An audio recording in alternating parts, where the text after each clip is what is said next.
Todavía recuerdo las mañanas en las que abrir los ojos se sentía como una batalla. El peso en mi pecho no era solo de agotamiento, sino de las interminables listas de tareas, el ruido constante en mi cabeza y la sensación de que por mucho que hiciera, nunca era suficiente. Hacía malabarismos con el trabajo, la casa, la familia y las expectativas, todo a la vez. Había días en los que me sentaba a la mesa de la cocina, mirando fijamente una taza de café frío, preguntándome si la vida siempre había sido así de pesada. Probé agendas, aplicaciones, nuevas rutinas, pero nada funcionaba. Sentía como si estuviera corriendo en una cinta sin llegar a ninguna parte. En el fondo estaba cansada, cansada de perseguir, cansada del desorden, cansada de sentirme perdida. Una noche, después de un día particularmente abrumador, me topé con un documental sobre la cultura japonesa.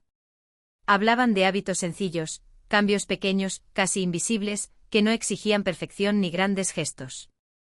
Hablaron de Kaizen y Ikigai sin Rinryoku, palabras que nunca había escuchado, pero que sentí como un susurro en mi alma. Algo dentro de mí cambió ese día.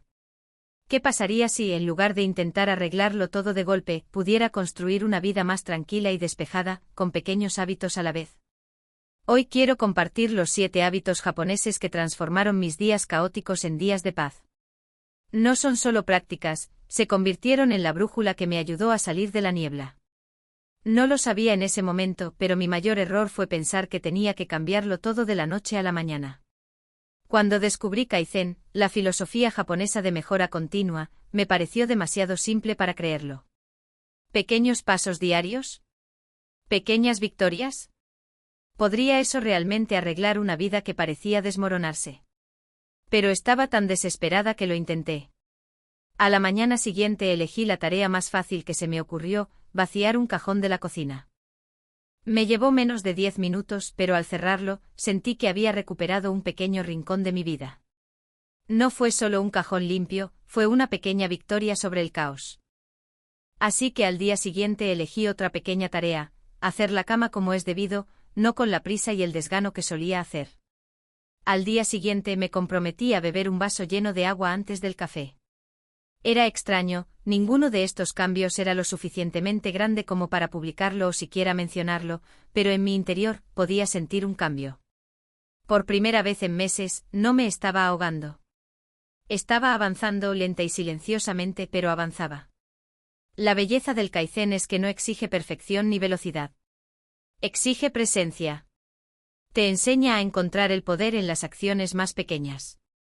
Con el paso de las semanas, mis pequeños esfuerzos echaron raíces. Vaciar un cajón me llevó a ordenar una habitación entera. Un vaso de agua se convirtió en una mejor rutina matutina. Hacer la cama se convirtió en la primera victoria de cada día. Y poco a poco el ruido interior se fue suavizando. El Kaizen me demostró que no tenía que escalar toda la montaña de una vez.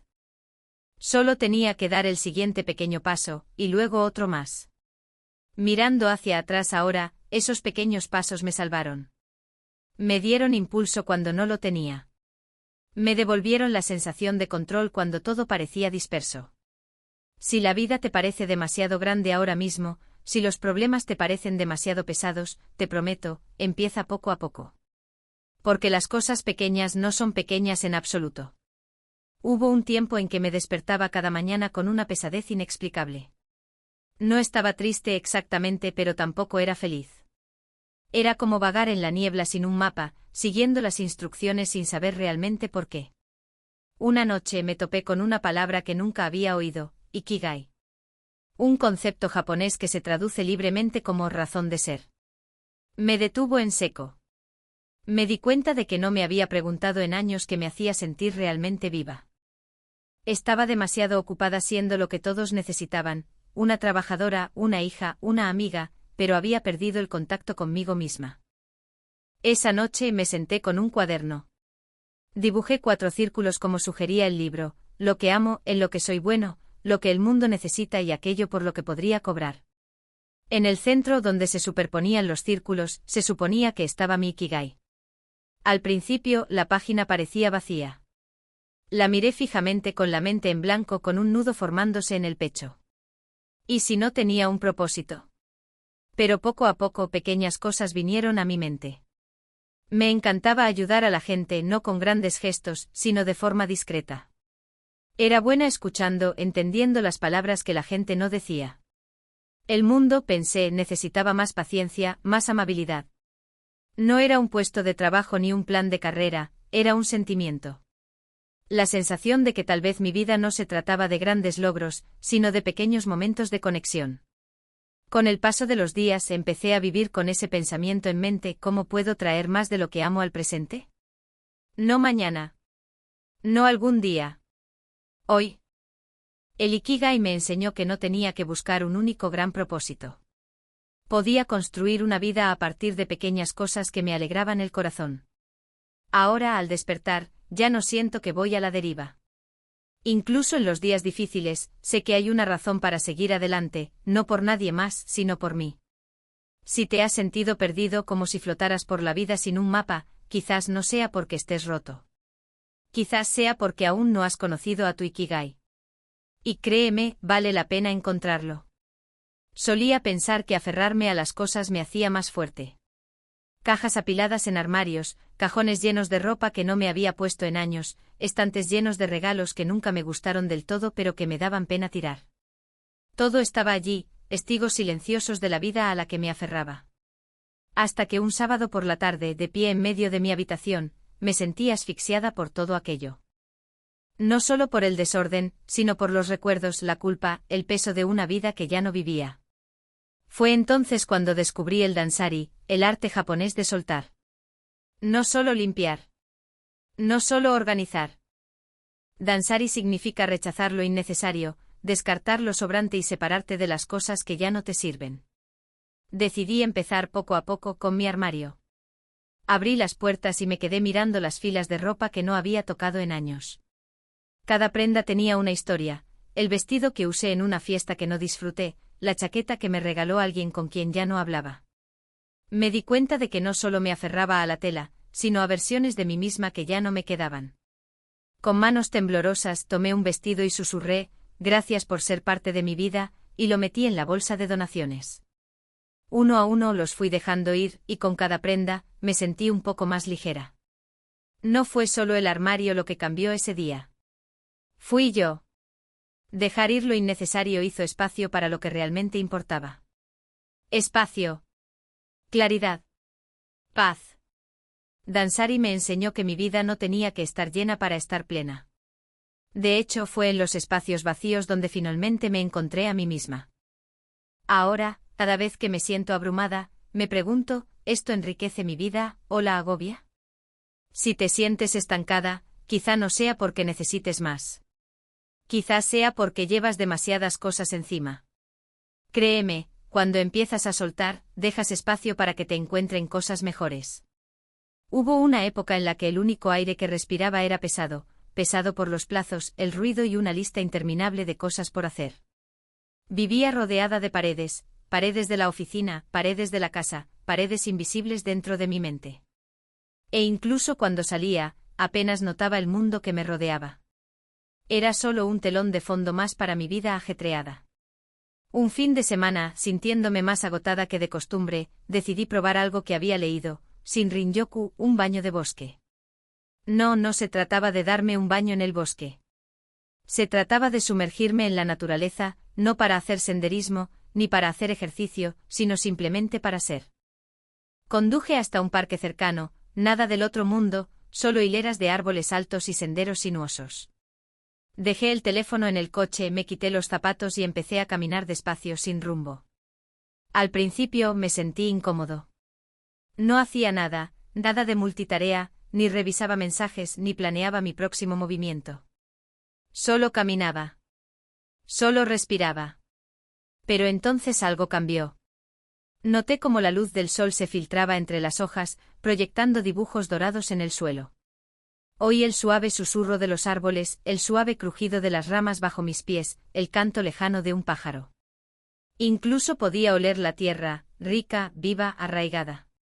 Por primera vez en mucho tiempo, no estaba pensando en mi lista de tareas pendientes ni repasando viejas conversaciones.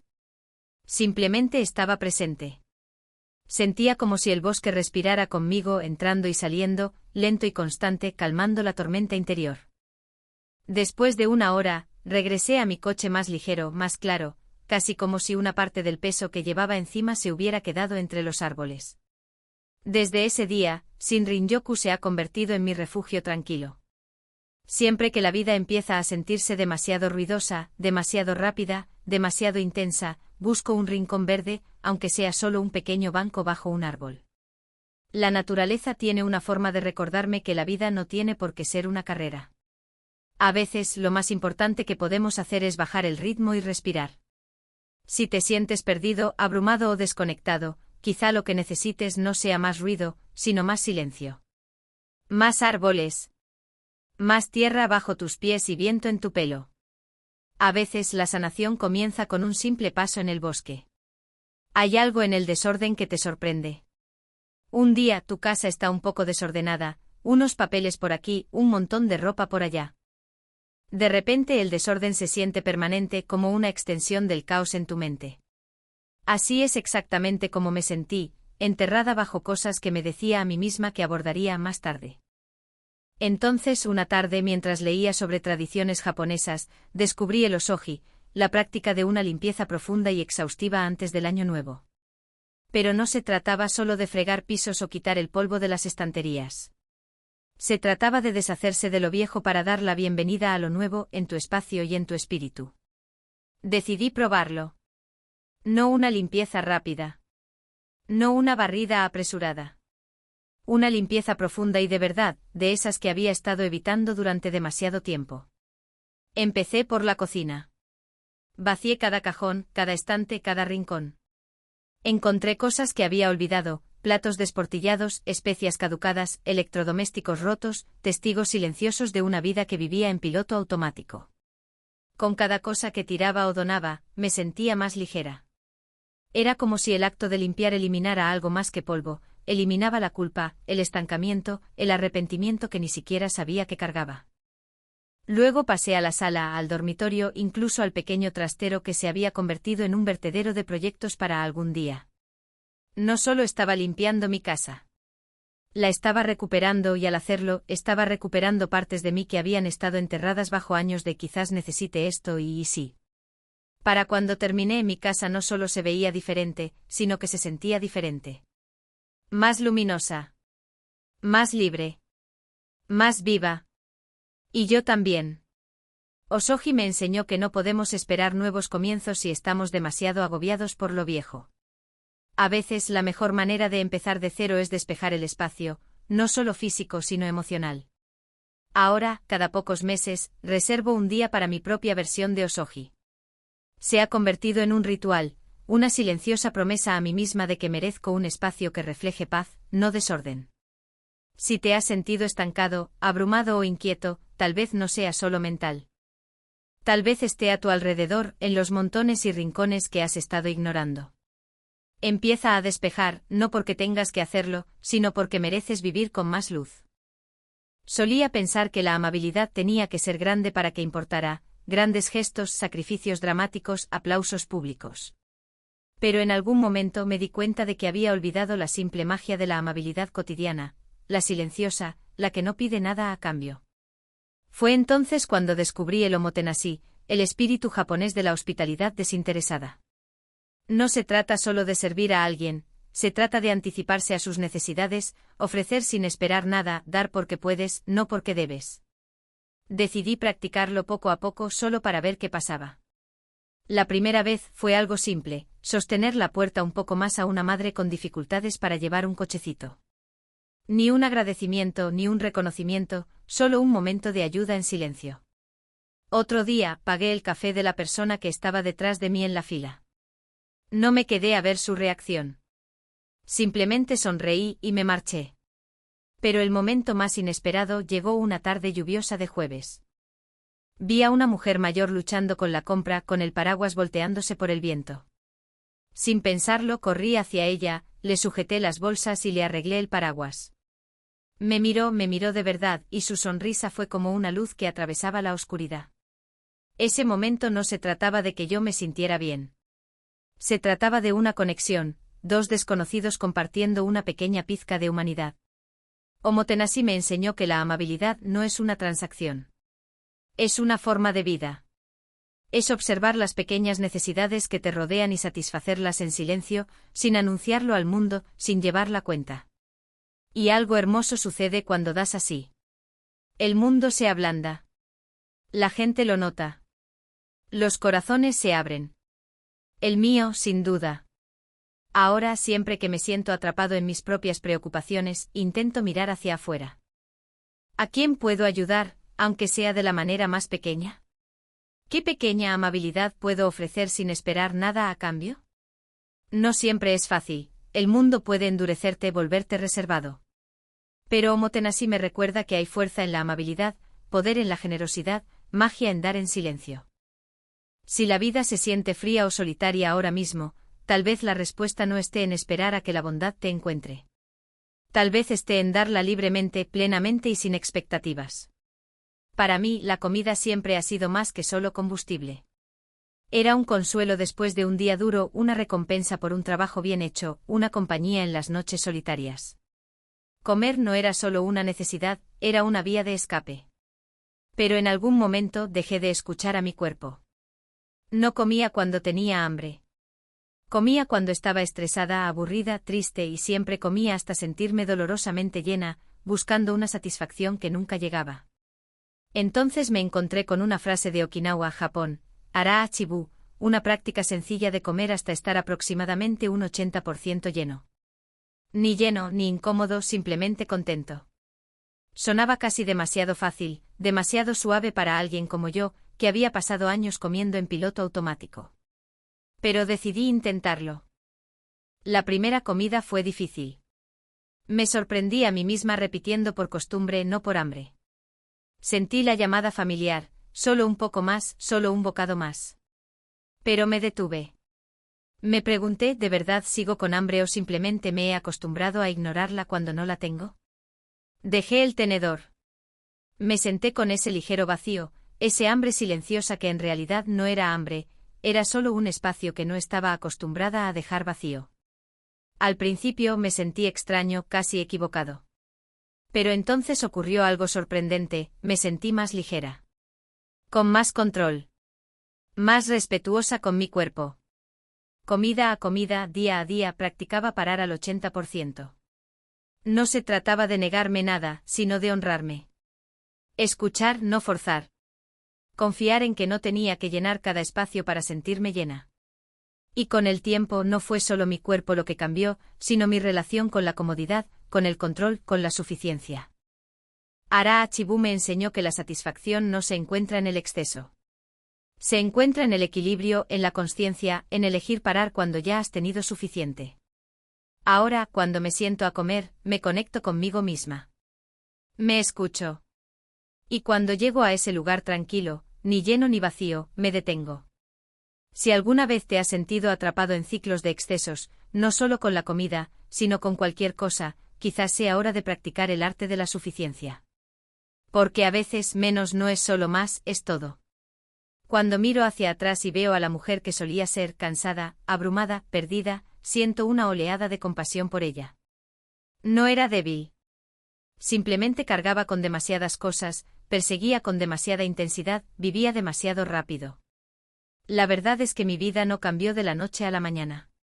No hubo una gran transformación, ningún momento mágico en el que todo cobrara sentido de repente. Sucedió en pequeños pasos, casi invisibles al principio. Vaciar un cajón. Caminar bajo los árboles. Soltar la ropa y los rencores.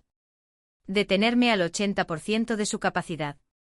Hacer una pausa para ayudar a un desconocido sin esperar nada a cambio.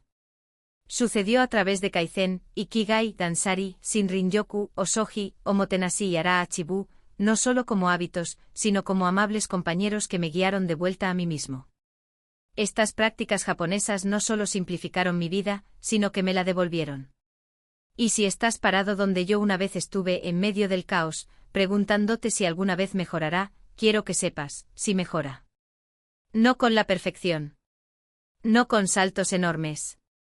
Sino con pasos pequeños y firmes que te recuerdan que no estás estancado. No estás roto. Te estás transformando. Empieza poco a poco. Empieza en silencio. Empieza hoy. Porque la vida que sueñas, la calma, la claridad, la paz, no está tan lejos como parece. Te espera. Y todo comienza con un pequeño y valiente paso.